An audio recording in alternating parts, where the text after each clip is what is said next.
Welcome back to another episode of Your Daily Real Estate. I'm Tristan.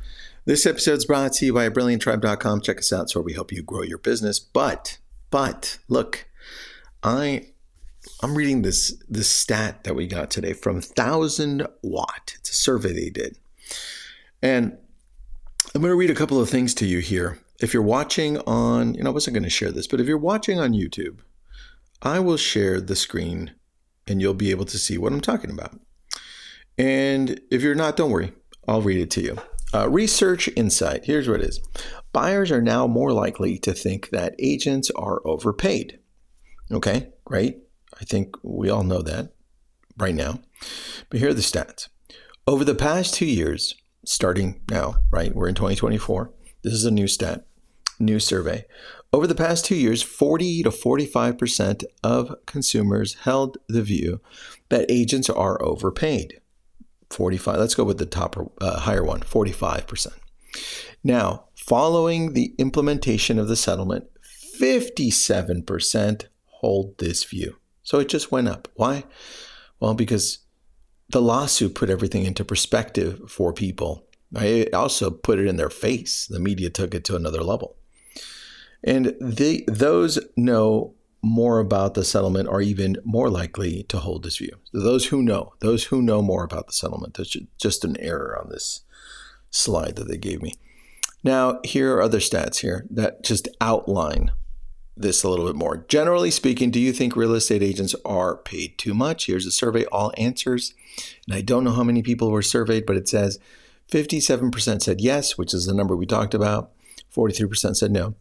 Those who claim to know a lot or some about the settlement, they said 63% said yes, 37% said no. Now, why am I talking about this?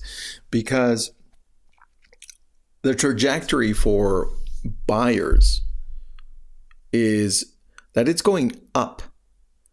It's going up and they're thinking less and less of real estate agents. I wouldn't put it out of the question that a real estate agent falls underneath a used car salesman for the most part, at least in the eyes of the buyer. And what we need to do as an industry, as a real estate agent listening in right now, we need to level up. We need to offer a lot more value to the people we're helping. We need to just be more transparent about what we're doing. We need to stop holding all of this information in and saying, hey, this is what we actually do for you. Let's sit down and go through this whole process, right? I'm not just here showing you property and at your beck and call. I just open up a door just because I have a lockbox opener.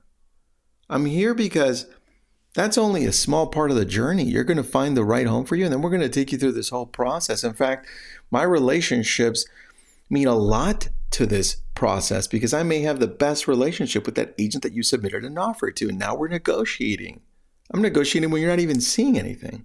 On top of that, these are the things that we're doing in the process of getting your offer accepted. This is who's involved, and these are the people who I have to talk with daily, who I have to calm down while you're not watching. This is now the process, and these are the companies involved, and this is what I'm doing on the back end for you. Daily, weekly, until this is done. This is what's happening. And not only that, I have to guide you through this whole process and make sure that you're okay mentally because it's your first time, your third time. For me, it's hundreds. And I do this for a living. So you've got to take this to a whole different level that you really haven't thought about. And if you have, I'm going to just challenge you to do it more because there's another stat that this isn't anywhere. It was just told to me today.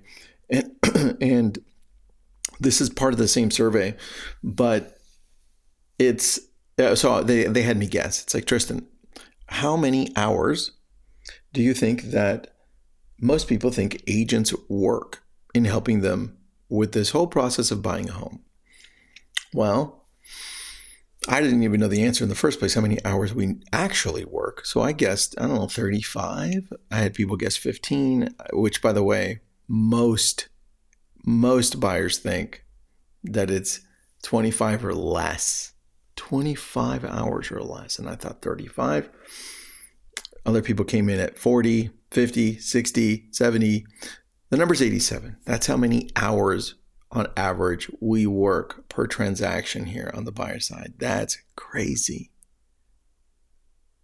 And we've got to start showing all the work that we do.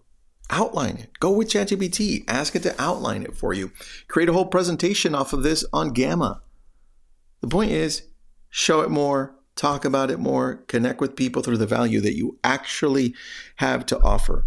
Just slow down enough to understand what that value is. We'll talk tomorrow.